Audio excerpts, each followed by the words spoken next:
m'appelle Tassafoba, je suis camerounais.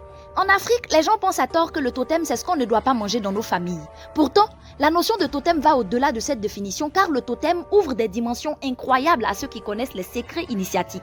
Et c'est justement grâce à notre totem que mon grand-oncle Dongmo est devenu un héros. Tu veux savoir comment ça s'est passé? Ok, je vais t'expliquer. Mais d'abord, abonne-toi. De Chatowo. Je m'appelle Tassafoba, je suis camerounais.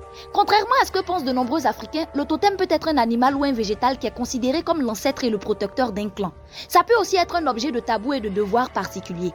Dans notre cas, c'est un animal et c'est la perdrix.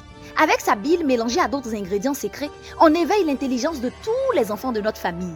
Les plumes utilisées d'une certaine façon facilitent l'entrée de l'argent dans la vie de nos parents et grâce à d'autres parties de ce volatile, les plus âgés pouvaient disparaître à souhait. C'est ce secret qui a fait de mon grand-oncle Dongmo un héros malgré lui. Papa Dongmo possédait de nombreuses terres cultivables qu'il ne voulait pas vendre même pour tout l'or du monde. Mais en proie à des difficultés financières, il avait cédé une de ses parcelles en location à un bureaucrate pour un délai bien défini.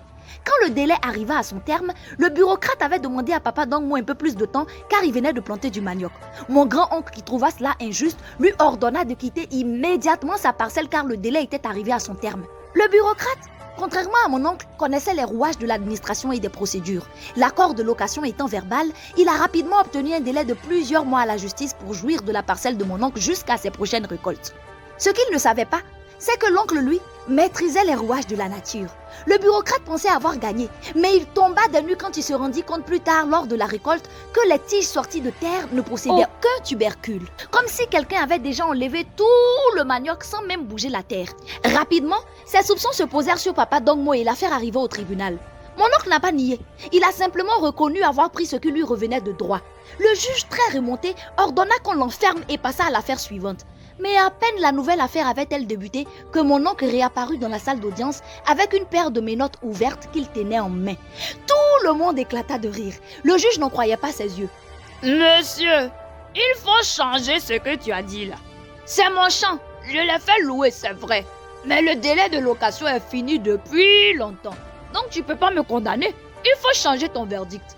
Le juge intrigué demanda alors à mon oncle comment avait-il procédé pour récolter ce fameux manioc sans même avoir creusé le sol. Papa Dongmo demanda qu'on lui amène une papaye et devant tout le monde, après avoir prononcé quelques mots bizarroïdes, il fit signe qu'on ouvre le fruit. À la stupeur générale, le fruit était vide. Papa Dongmo expliqua qu'il pouvait également se rendre invisible pour écouter aux portes. Il souligna qu'en épiant le bureaucrate, il avait entendu ce dernier peaufiner ce plan machiavélique pour bénéficier de sa terre sans rien lui donner en retour. Et vu que la loi était du côté de son bourreau, il s'était rendu justice lui-même. C'est ainsi que mon grand-oncle est devenu un héros. Aujourd'hui, les nouvelles générations ne s'intéressent plus à cette histoire car elle date d'il y a longtemps. Mais je tenais à vous l'expliquer pour que vous sachiez que ce que tu n'as jamais vu, faut pas dire que ça n'existe pas.